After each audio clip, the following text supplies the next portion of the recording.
أقدم البرتغالي كريستيانو رونالدو قائد نادي النصر على تصرف غير أخلاقي خلال المباراة التي جمعت فريقه أمام نادي الشباب في الجولة 21 من دور روشن السعودي للمحترفين اليوم الأحد.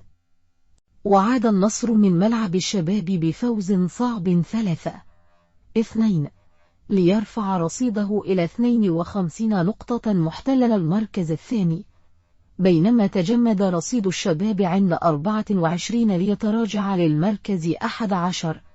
وبعد تسجيل تاليسكا الهدف الثالث للنصر في الدقيقة 86 أقدم النجم البرتغالي على حركة غير أخلاقية تجاه جماهير الشباب، ثم بعد انتهاء المباراة توجه نحو مدرجات الشباب وقام بحركة غير أخلاقية أخرى وسط صافرات استهجان جماهير اليوف.